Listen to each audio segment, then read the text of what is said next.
പ്രിയപ്പെട്ട അധ്യക്ഷൻ സലാം സാഹിബ്, ഉമ്മർക്ക, പ്രിയപ്പെട്ട തങ്ങൾ, കുഞ്ഞാലക്കുട്ടി സാഹിബ്, സമദാനി സാഹിബ്, അബ്ദുറബ് സാഹിബ്, സിദ്ദീഖ് അലി രാങ്ങാട്ടൂർ, ബാവുക്ക തുടങ്ങിയിട്ടുള്ള ഒരുപാട് ആളുകൾ ഇവിടെയുണ്ട്. താനൂരിലെ ബോട്ടപകടവും അതോടനുബന്ധമായ രാഷ്ട്രീയ വിഷയങ്ങളിലുമൊക്കെ ആ സമയത്തും പലപ്പോഴുമായി ബന്ധപ്പെട്ട ഒരാളെന്ന നിലയ്ക്കുന്ന് ഈ ചടങ്ങിൽ പങ്കെടുക്കണമെന്ന് ആഗ്രഹിച്ചതാണ്. പ്രത്യേകിച്ച് എൻ്റെ സഹോദര തുല്യനായ ബാബുക്കൈ വലിയ കടമയോട് അദ്ദേഹം പൊതുവെ തന്നെ സാമൂഹ്യ സാംസ്കാരിക രംഗങ്ങളിൽ സ്തുത്യർഹമായി ഇടപെടുന്ന ഒരാളെന്ന നിലക്ക് കൊണ്ടോട്ടിയിലെ ഡയാലിസിസ് സെൻ്റർ മുതൽ വയനാട്ടിലെ മഹാദുരന്തത്തിൽ വരെ തൻ്റേതായ ഉത്തരവാദിത്ത നിർവഹണവും ബാധ്യതയും നിർവഹിച്ചു കഴിഞ്ഞിട്ടുണ്ട് എന്ന് നമുക്കറിയാം. അദ്ദേഹത്തോടുകൂടെ ഒരൈക്യദാർഢ്യം പ്രഖ്യാപിക്കാൻ ഇവിടെ വരണമെന്ന് ഞാൻ ആഗ്രഹിക്കുകയായിരുന്നു. മുസ്ലിം ലീഗ് രാഷ്ട്രീയ ഉത്തരവാദിത്ത നിർവഹണത്തിൽ വ്യതിരിക്തമായ ഒരു വേറിട്ട് നിൽക്കുന്ന ഒരു രാഷ്ട്രീയ സമീപനം സ്വീകരിക്കുന്ന ഒരു പാർട്ടിയാണ്. 1948 മുതൽ തന്നെ ലീഗിൻ്റെ ജനനം മുതൽ തന്നെ അങ്ങനെ ഒരു ലക്ഷ്യം മുസ്ലിം ലീഗ് സ്വീകരിച്ചിട്ടുണ്ട്. അബലരായ, ദുർബലരായ, സാധാരണക്കാരായ, മുഖ്യധാരാ രാഷ്ട്രീയങ്ങളും മാധ്യമങ്ങളും ഒക്കെ മാറ്റി നിർത്തപ്പെടുന്ന ഒരു ജനതയുടെ ശബ്ദമാവുക എന്നത് ആ കാലങ്ങളിലൊക്കെ ലീഗ് സ്വീകരിച്ചിട്ടുള്ള ഒരു വലിയ നിലപാടാണ്. മുസ്ലിം ലീഗിന് ഇന്ന് ഒരുപാട് രാഷ്ട്രീയ അംഗീകാരങ്ങളുണ്ട്, മികവുണ്ട്, തികവുണ്ട്. ഇതൊന്നുമില്ലാത്ത ഒരു കാലം ഉണ്ടായിരുന്നു. സാധാരണക്കാരനെ തിരിഞ്ഞു നോക്കാൻ ആളുകളില്ലാത്ത ഒരു കാലം ഉണ്ടായിരുന്നു. സാധാരണക്കാരൻ്റെ പ്രശ്നങ്ങൾക്ക് പുല്ലിൻ്റെ വില കൽപ്പിക്കാത്ത ഒരു കാലം ഉണ്ടായിരുന്നു. ധനാഢ്യന്മാരുടെയും സമ്പന്നവർഗത്തിൻ്റെയും ഒക്കെ ഒരു നിര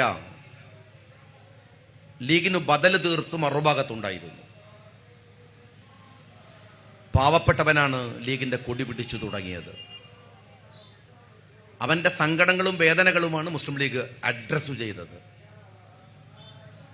കാലങ്ങൾ അങ്ങനെ മാറുകയും മുസ്ലിം ലീഗ് രാഷ്ട്രീയത്തിൻ്റെ മുഖ്യധാരയിലേക്ക് വരികയും വലിയ അംഗീകാരം മുസ്ലിം ലീഗ് പാർട്ടിക്ക് ലഭ്യമാവുകയും ഒക്കെ പിന്നീടാണ്. സാധാരണക്കാരൻ്റെ പ്രശ്നങ്ങൾ ഏറ്റെടുക്കുന്നിടത്ത് മുസ്ലിം ലീഗ് സ്വീകരിക്കുന്ന ഒരു സമീപനം ഇതാണ്. ഒന്ന്, അവരുടെ സങ്കടങ്ങളെ ഡയറക്റ്റായി അഡ്രസ്സ് ചെയ്യുക. രണ്ടാമത്, അവൻ്റെ സങ്കടങ്ങളുടെ ഉത്തരവാദികളായിട്ടുള്ള ഗവൺമെന്റിന്റെ മുമ്പിൽ ആ പ്രശ്നങ്ങളെ അവതരിപ്പിച്ച് പരിഹാരമുണ്ടാക്കുക. അതിങ്ങനെ കാലത്തിനനുസരിച്ച് കടന്നു വന്ന വഴിയിലാണ് ഇതാ ഇവിടെ ഈ പ്രദേശത്തും മുസ്ലിം ലീഗിന്റെ അത്തരമൊരു മുഖമാണ് നിങ്ങൾ ഇപ്പോൾ കാണുന്നത്. ഇവിടെയുള്ള വലിയ പരിക്കുകൾ പറ്റിയ അവരുടേതല്ലാത്ത കാരണമെന്ന് മാത്രമല്ല, സർക്കാർ കാരണമുണ്ടാക്കിയ ഒരു ദുരന്തം സംഭവിച്ചു കഴിഞ്ഞ് ലീഗ് അതിൻ്റെ മൗലികമായ ജനകീയമായ ഒരു ഉത്തരവാദിത്വം നിർവഹിക്കുന്നു. പക്ഷെ ലീഗിന്റെ ഉത്തരവാദിത്വം ഇവിടെ തീരുന്നില്ല എന്ന് ഞങ്ങൾക്കറിയാം. ലീഗിന്റെ ഉത്തരവാദിത്വം ഇവിടെ താനൂർ ബോട്ടപകടത്തിലും തീർന്നിട്ടില്ല. ഞങ്ങളൊരു രാഷ്ട്രീയ പാർട്ടിയാണ്, ഞങ്ങൾ ജനങ്ങളുമായി ബന്ധമുള്ളവരാണ്. ജനങ്ങളോട് പറഞ്ഞാൽ കേൾക്കുന്ന ആളുകൾ നമുക്കിടയിലുണ്ട്. തങ്ങൾ പറഞ്ഞപ്പോൾ ബാബുക്ക് അത് ഏറ്റെടുക്കാൻ തയ്യാറായത് ഞങ്ങൾക്കതിലെ ആത്മവിശ്വാസത്തെ വർദ്ധിപ്പിക്കുന്നതാണ്. ആ ഉത്തരവാദിത്തം ഇവിടെ നിർവഹിച്ചിരിക്കുന്നു. പ്രശ്നം തീരണില്ലല്ലോ. പ്രശ്നം എന്താണ്? താനൂരിലെ ബോട്ടപകടമാണ്.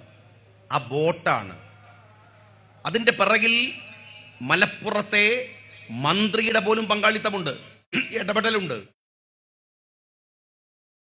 ആ ബോട്ട് തൻ്റെ പ്രിയപ്പെട്ട സഖാവിന് കുടിക്കാനുള്ള സൗകര്യമില്ലാത്ത ബോട്ട് ഏൽപ്പിച്ചു കൊടുക്കുന്നത് മുതൽ പ്രശ്നങ്ങളുണ്ട്.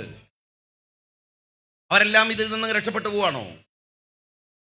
അധികാരവും സമ്പത്തും സൗകര്യങ്ങളും വരുമ്പോൾ നാളെ ഇതുപോലെ വേറെ ചിലരെ കൊല്ലാനുള്ള ഉപകരണങ്ങൾ അവർ കണ്ടെത്തുമെന്നാണോ? അതുകൊണ്ട് പ്രാഥമികമായ പ്രശ്നം, എങ്ങനെയാണ് സഞ്ചാരയോഗ്യമല്ലാത്ത ഇത്ര ആളുകളെ കയറ്റാൻ പറ്റാത്ത ബോട്ട് കടലിലിറക്കിയതിന് സർക്കാർ പറയേണ്ട ഉത്തരമുണ്ട്. അത് പറയണം. അത് പറയുന്നത് വരെ അതുമായി ബന്ധപ്പെട്ട സമരമുഖത്ത് മുസ്ലിം ലീഗ് ഉണ്ടാകുമെന്ന് കൂടെ ഈ കാരുണ്യവേളയിൽ പറയാൻ ഞങ്ങൾ ബാധ്യസ്ഥരാണ്. അത് ഇതൊക്കെ അങ്ങനെ മറന്നു പോകേണ്ടുന്ന രാഷ്ട്രീയമല്ല, പിന്നെയും പിന്നെയും ഓർമ്മിക്കേണ്ടുന്ന രാഷ്ട്രീയമാണ്. അവിടെയും തീരുന്നില്ലല്ലോ. ഇവിടെ പരിക്ക് പറ്റിയ ആളുകളില്ലേ? എത്ര പേർ മരിച്ചുപോയവർ? എത്ര പേരുടെ ചികിത്സ ഇപ്പോഴും നടക്കുന്നു? ആ ചികിത്സയിൽ എന്താണ് സർക്കാരിന്റെ ഇടപെടൽ ഉണ്ടാവുന്നത്? ഏറ്റവും മാരകമായ 2 കുട്ടികളുടെ, ഞാനിവിടെ വക്കീലൊക്കെ ആയിട്ട് സംസാരിക്കുകയായിരുന്നു. സർക്കാർ ഈ ദുരന്തത്തെ സർക്കാർ തന്നെ ഉണ്ടാക്കിയ ദുരന്തം എന്ന നിലക്ക് ഈ പ്രശ്നം പരിഹരിക്കുന്നതിന് ഇടപെട്ടിട്ടുണ്ടോ? ഇടപെടണ്ടേ? വയനാട് ബഹുമാനായ താങ്കൾ പറഞ്ഞു, വലിയ കാരുണ്യ പ്രവാഹമാണ് ലീഗ് അവിടെ ചെയ്തത്. മുസ്ലിം ലീഗിന്റെ ഉത്തരവാദിത്താണ്. ആ ദുരന്തം എങ്ങനെ ഉണ്ടായത്? ആരാ ഉണ്ടാക്കിയത്? എത്ര പേരാ മരിച്ചുപോയത്? 1 ആണോ 2 ആണോ 10 ആണോ 100 ആണോ? അല്ലോ. ആ ദുരന്തമുണ്ടായത് അതിന്റെ ഉത്തരവാദികൾ ആരാണ്? എത്ര തവണ നേരത്തെ ബഹുമാന്യനായ സമദാനി സാഹിബ് സംസാരിക്കുമ്പോൾ പറഞ്ഞു, വെസ്റ്റേൺ ഘട്ടുമായി ബന്ധപ്പെട്ട വലിയ പ്രശ്നങ്ങളുണ്ട്, പാരിസ്ഥിതിക പ്രശ്നങ്ങളുണ്ട്. ഏറ്റവും അപകടകരമായ മേഖലയിലാണ് അവർ താമസിച്ചത്. ഒരു പഞ്ചായത്തിൽ നിന്ന് അല്ലെങ്കിൽ ഒരു വില്ലേജിൽ നിന്ന് ഒരു നോട്ടീസ് കൊടുത്തോ ഇത് ദുർബല പ്രദേശമാണെന്ന്? ല്ലോ അവിടെ വില്ലേജിൽ നികുതി കെട്ടിയിട്ടുണ്ട്, അവിടെ അവരുടെ കെട്ടിടങ്ങളുടെ നികുതി അടച്ചിട്ടുണ്ട് സർക്കാരിന്. പറഞ്ഞോ ഇത് അപകടമുള്ളതാണ്? ഹാർഡ് ബില്ല് പറഞ്ഞല്ലോ. ഇത് വെള്ളിയാഴ്ചയല്ലേ? അഫലാ യൻദുറൂന ഇലൽ ഇബ്ലി കൈഫ ഖുലിഖത് വഇല അസ്സമായി കൈഫ റുഫിയത് വഇല ജിബാലി കൈഫ നുസിബത്. ഇങ്ങനെ ഓതിയില്ലേ നമ്മൾ ഇന്ന് വെള്ളിയാഴ്ച പള്ളിയിൽ നിന്ന്? ആകാശത്തെ ഇങ്ങനെ അള്ളാഹു നിർത്തിയിരിക്കുന്നത്, ഭൂമിയെ ഇങ്ങനെ അള്ളാഹു മലപർവ്വതങ്ങൾ കൊണ്ട് ആണി പോലെ ഉറപ്പിച്ച് നിർത്തിയത്. പരിസ്ഥിതി എന്ന് പറയുന്നത് അതിൽ ദുർബലതകളും ശക്തിയൊക്കെ ഉണ്ട്. അത് ജനങ്ങൾക്കറിയില്ല. അവരോട് പറയേണ്ടത് ആരാണ്? അതിന്റെ സംവിധാനമാണ് സർക്കാരിന് എന്തിനാ നികുതി കൊടുക്കുന്നത്? നമ്മുടെ ജീവിതത്തിനും സ്വത്തിനും ഉറപ്പ് തരാനാണ്. അല്ലാതെ മന്ത്രിമാർക്ക് ലൈറ്റ് കത്തിച്ച കാറിൽ ഇങ്ങനെ പോകാനല്ല, മണിമന്ദിരങ്ങളിൽ താമസിക്കാനല്ല. മാസാമാസം ഏത് പാവപ്പെട്ടവന് നികുതി കൊടുക്കുന്നത് അവന്റെ ജീവന്റെ സുരക്ഷ സർക്കാരിന്റെ കയ്യിലാണ്. മഴ വരുമ്പോൾ വാണിംഗ് തരാൻ സംവിധാനമുണ്ട് സർക്കാരിന്. അതിന് ശമ്പളം പറ്റുന്ന ഉദ്യോഗസ്ഥനുണ്ട്. അവൻ പറയണം. അതിശക്തമായ മഴ പെയ്യുമ്പോൾ ദുർബല പ്രദേശത്ത് നിൽക്കുന്നവരെ നിങ്ങൾ മാറി നിൽക്കണമെന്ന് വാണിംഗ് കൊടുക്കണം. ദുരന്ത പ്രദേശം എന്റെ അടുത്ത പ്രദേശമാണ്. വ്യക്തിപരമായി മരിച്ചുപോയവരിൽ 10-30 പേരെയെങ്കിലും എനിക്ക് പേരെടുത്ത് വിളിച്ചു പറയാൻ കഴിയുന്ന സുഹൃത്തുക്കൾ അവിടെ മരിച്ചുപോയിട്ടുണ്ട്. എനിക്കറിയാം. അവരുടെ ഒരു കൂട്ടായ്മ വാട്സാപ്പിൽ പറഞ്ഞുകൊണ്ടിരിക്കുകയാണ്, അപകടമാണ്, കുഴപ്പമാണ്, എന്താ നമ്മൾ ചെയ്യുക, ചോദിച്ചുകൊണ്ടിരിക്കുകയാണ്. ആ സമയത്താണ് ഇത് പൊട്ടിയൊലിച്ചു വരുന്നത്. ഇവിടെ എല്ലാവരും മുസ്ലിം ലീഗ് ചരിത്രത്തിൽ തുല്യതയില്ലാത്ത സഹായത്തിന്റെ ഹസ്തമാണ് നീട്ടിയത്. ആ കാരുണ്യ പ്രവർത്തനങ്ങൾ നടത്തും, ഇനിയും നടത്താൻ അവിടെ ബാക്കിയുണ്ട്. പക്ഷെ അപ്പോഴും ഗവൺമെന്റ് ചെയ്യേണ്ട ഏറ്റവും പ്രാഥമികമായ ഉത്തരവാദിത്തം ഇത്തരം ദുരന്തങ്ങളിലെ റിഹാബിലിറ്റേഷനാണ്. എങ്ങനെയാ റിഹാബിലിറ്റേഷൻ ഉണ്ടാവേണ്ടത്? ഒരു വില്ലേജ് എക്കോ സിസ്റ്റം ഉണ്ട് അവിടെ. എങ്ങനെയാണെന്നറിയുമോ? സുരേഷ് 7-8 തവണ തന്റെ വണ്ടിയിൽ ആർത്തലിച്ചു വരുന്ന വെള്ളത്തിനിടയിലൂടെ, കല്ലുകൾ ചീറി വരുന്നതിനിടയിലൂടെ മനുഷ്യരെ വണ്ടിയിൽ വലിച്ചു കഴറ്റിയിട്ട് പുഴ കടത്തി ഇപ്പുറം വരികയാണ്. ചൂരൽമലയിലെ പുഴ കടത്തിയിട്ട് 9ാമത്തെ തവണ അവൻ പോകുമ്പോ എല്ലാവരും പറഞ്ഞു, നീ പോവല്ല, അപകടമാണ്. പക്ഷെ അപ്പുറത്ത് ആർത്ത് കരയുന്ന മനുഷ്യരെ കണ്ട് സുരേഷ് പിന്നെയും വെള്ളത്തിലേക്ക് വണ്ടി എടുത്തു. തിരിച്ചു വന്നില്ല. അവന്റെ ബോഡി കിട്ടുന്നത് ആ ക്ഷേത്രത്തിന്റെ പരിസരത്ത് വെച്ചാണ്. അങ്ങനെ എത്ര പേർ? അയ്യൂബ് ലൈറ്റ് ഇങ്ങനെ അടിച്ചിട്ട് കൊടുക്കുന്നുണ്ട്. സീതാമ്മയോട് മാറിക്കോ, അങ്ങോട്ട് പോയിക്കോ എന്നിങ്ങനെ പറയുന്നുണ്ട്. അവര് സേഫ് സോണിലേക്ക് ആ വെളിച്ചത്തിൽ മാറി നിൽക്കുമ്പോ ആർത്തലച്ചു വരുന്ന വെള്ളം അയ്യൂബിനെയും കൊണ്ടുപോവാണ്. അങ്ങനെ എത്ര പേർ? അവരവിടെ എല്ലാം ഒരുപോലെ ജീവിച്ചവരാണ്, ഹിന്ദു മുസ്ലിമും ക്രിസ്ത്യാനിയും ഒക്കെ. എല്ലാവരും സഹായഹസ്തങ്ങൾ പ്രഖ്യാപിക്കുന്നുണ്ട്. ഗവൺമെന്റ് ഇപ്പോഴത് അതിന് കൃത്യമായി അവിടെ ഒരു റിഹാബിലിറ്റേഷൻ പ്രോജക്റ്റ് പ്രഖ്യാപിച്ച് ലീഗിനോട് പറയട്ടെ, ലീഗ് ചെയ്യേണ്ടത് എന്ത് എന്ന്. ഇന്ന് സഹായം ചെയ്യാൻ ലീഗിന്റെ കയ്യിൽ പൈസ ഉണ്ടല്ലോ, ചെയ്യുമല്ലോ. അങ്ങനെ പറഞ്ഞിരുന്നെങ്കിൽ കോൺഗ്രസ് ചെയ്യുമല്ലോ, CPM ചെയ്യുമല്ലോ. പക്ഷെ ഗവൺമെന്റ് അല്ലേ ഇവർ നികുതി അടച്ചത് ലീഗിനാണോ? ഇവർ നികുതി കൊടുത്തത് കോൺഗ്രസിനാണോ? ഇവർ നികുതി കൊടുത്തത് CPM-നാണോ? അല്ലല്ലോ, സർക്കാരിനല്ലേ. കേരളത്തിലെ ഏറ്റവും കറപ്റ്റഡായ അജിത്ത് എന്ന് പറയുന്ന ADGP-യെയാണ് വയനാട്ടിലെ ദുരന്തവും പരിഹരിക്കാനും കൊണ്ടുപോയി നിർത്തിയത്. ആലോചിച്ച് നോക്കണം. CPI-യുടെ വയനാട് ജില്ലാ സെക്രട്ടറി പറഞ്ഞു മെനഞ്ഞാന്ന് ആ റിഹാബിലിറ്റേഷൻ അട്ടിമറിക്കാൻ ഈ ADGP ശ്രമിച്ചു എന്ന്. ഇത്തരം കാട്ടുകളന്മാർ ചുറ്റും നിൽക്കുന്ന മുഖ്യമന്ത്രിയിൽ നിന്ന് നീതി പ്രതീക്ഷിക്കാൻ കഴിയില്ല എന്ന് ഞങ്ങൾക്കറിയാം. പക്ഷെ നീതി വാങ്ങി മനുഷ്യന്റെ മുമ്പിൽ ഇട്ടുകൊടുക്കാൻ ഇന്ത്യൻ യൂണിയൻ മുസ്ലിം ലീഗ് എന്ന് പറയുന്ന പ്രസ്ഥാനം ഉണ്ടാകും ഇവിടെ. അല്ലാതെ എങ്ങനെ ഞങ്ങളുടെ ഈ പണി ഇത് മാത്രമല്ല, അങ്ങനെ ആരും തെറ്റിദ്ധരിക്കണ്ട. ഇത് ഞങ്ങളുടെ ഉത്തരവാദിത്തമാണ്. രണ്ട് മുഖങ്ങളിൽ ഒന്നാണ് നിങ്ങൾ ഇവിടെ കണ്ടത്. ഒന്ന് കാരുണ്യ പ്രവർത്തനങ്ങളുടെ മുഖം, മറ്റൊന്ന് രാഷ്ട്രീയമായി നിർവഹിക്കേണ്ട ഉത്തരവാദിത്തമുണ്ട്. അവിടെ ഞങ്ങൾ ഉണ്ടാവും നട്ടല്ലു വിരിച്ച്. അത് ഓർത്തു വെക്കുന്നത് നല്ലതാണ് സർക്കാർ. ഞങ്ങളിങ്ങനെ അങ്ങനെ സൈഡായി പോകും എന്ന് വിചാരിക്കരുത്. അത് അവർക്ക് എത്തിച്ചു കൊടുക്കാനുള്ള ബാധ്യതയുണ്ട്. ഇവിടെയും താനൂരിലെ ബോട്ടപകടത്തെ സംഗ്രഹിച്ച് പറയുമ്പോഴും ഞാൻ പറയണത്, ഈ ദുരന്തമുണ്ടായത് എങ്ങനെയാണ്? ഏത് കൊമ്പത്തുള്ളവനാണെങ്കിലും ആ കുറ്റവാളി ശിക്ഷിക്കപ്പെടണം. അബ്ദുറഹ്മാന്റെ തണലിലാണ് അവൻ താമസിക്കുന്നതെങ്കിൽ ആ തണലിനെ വെളിച്ചത്തേക്ക് മാറ്റി നിർത്താൻ സർക്കാർ തെളിവുകൾ കൊണ്ടുവരണം. അല്ലാതെ മന്ത്രിയുടെ ആനുകൂല്യം പറ്റിയിട്ട് നിൽക്കാനല്ല ഇവിടുത്തെ ആ ബോട്ടിന്റെ ഉടമയായിട്ടുള്ള, ആ ടൂറിസം ബോട്ടിന്റെ ഉടമയായിട്ടുള്ള ആൾ, അത് ഓടിച്ചാൽ, കരാറെടുത്താൽ, കോൺട്രാക്ട് എടുത്താൽ നിൽക്കേണ്ടത്. ഇപ്പോഴും സിറ്റിക്ക് നീട്ടിക്കൊണ്ടുപോകണം. ആർക്കാ അറിയാത്തത് ഈ ബോട്ടിനെ കുറിച്ച്? ഇത്രമാത്രം അന്വേഷിക്കാൻ എന്ത്? ഇത്രമാത്രം 7 സിറ്റിംഗ് കഴിഞ്ഞു എന്നാണ് ഞാൻ മനസ്സിലാക്കുന്നത്. എന്താ ഇത്രമാത്രം അന്വേഷിക്കാൻ? എല്ലാവരും കാര്യങ്ങൾ മറന്നു പോകുമ്പോൾ നടത്താമെന്നാണോ? പരിക്ക് പറ്റിയവരുടെ ചികിത്സ കൊടുക്കണ്ടേ? അവരുടെ ആനുകൂല്യങ്ങൾ സർക്കാരല്ലേ നോക്കേണ്ടത്? സർക്കാർ കൈവിട്ടു പോകുന്നിടത്ത് ഞങ്ങളൊക്കെ ഉണ്ട്. പക്ഷേ സർക്കാർ ചെയ്യേണ്ട ഉത്തരവാദിത്വമല്ലേ?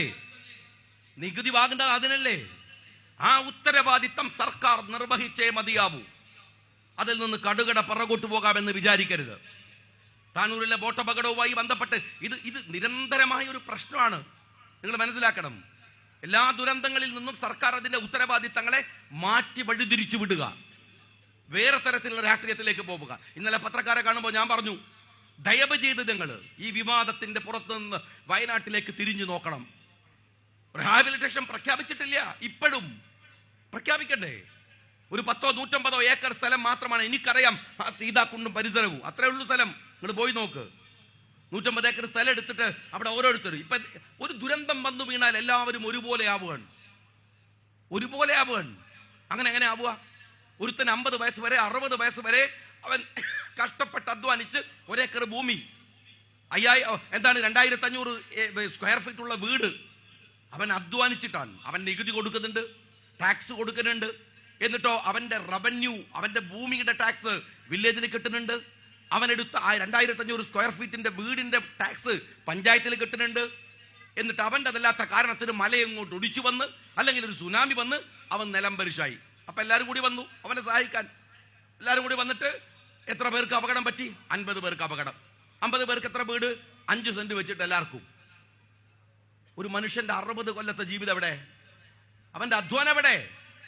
ഈ ഭൂമി ആകാശത്തേക്ക് എടുക്കപ്പെട്ടിട്ടില്ല, അതവിടെ ഉണ്ട്. സർക്കാരിന്റെ കയ്യിലുണ്ട്. ഭൂമിക്ക് ബദൽ ഭൂമി കൊടുക്കണം സർക്കാർ. അതല്ലേ മര്യാദ? 1 ഏക്കറിൽ താമസിച്ചവന് 1 ഏക്കർ കൊടുക്കണം, 5 സെന്റിൽ താമസിച്ചവന് 5 സെന്റ് കൊടുക്കണം. എന്നിട്ട് അവന്റെ വീടിന്റെ സ്ക്വയർ ഫീറ്റ് പഞ്ചായത്ത് പോയാലുണ്ട്. പഞ്ചായത്ത് ഒലിച്ചു പോയിട്ടില്ല. മേപ്പാടിയിൽ അവിടുത്തെ വില്ലേജ് ഓഫീസ് ഒലിച്ചു പോയിട്ടില്ല. ആ രേഖ അവിടെ ഉണ്ട്. ചോദിക്കണം, നോക്കണം. അതല്ലേ റിഹാബിലിറ്റേഷൻ? ഒരു ദുരന്തം വന്നപ്പോ അവന്റെ 10-60 കൊല്ലം അവൻ അധ്വാനിച്ചതൊക്കെ നഷ്ടപ്പെട്ട് അവൻ പിന്നെയും 5 സെന്റിലേക്ക് പോവാ. ഇതെന്തു റിഹാബിലിറ്റേഷൻ ആണ്? ഇതാണോ സർക്കാർ ചെയ്യേണ്ടത്? സർക്കാർ കൃത്യമായ ഉത്തരവാദിത്ത ബോധത്തോടെ ഈ പദ്ധതി നടപ്പിലാക്കുകയാണ് വേണ്ടത്. ഞാൻ നിങ്ങളോട് പറഞ്ഞത്, മുസ്ലിം ലീഗ് സാധാരണക്കാരന്റെ വികാരങ്ങളുടെ കൂടെ, സങ്കടങ്ങളുടെ കൂടെ കാലോചിതമായി പിന്നെയും ഇടപെട്ട് അവർക്ക് ആനുകൂല്യങ്ങളുടെ മഹാവർഷങ്ങൾ ചെയ്തു കൊടുക്കുന്നുണ്ട്. ഒപ്പം ഒരു രാഷ്ട്രീയ പാർട്ടി എന്ന ഗൗരവത്തോടെ ഈ പ്രശ്നങ്ങളെ കൈകാര്യം ചെയ്യാനും മുസ്ലിം ലീഗ് അതിന്റെ മുൻപന്തിയിൽ ഉണ്ടാകും.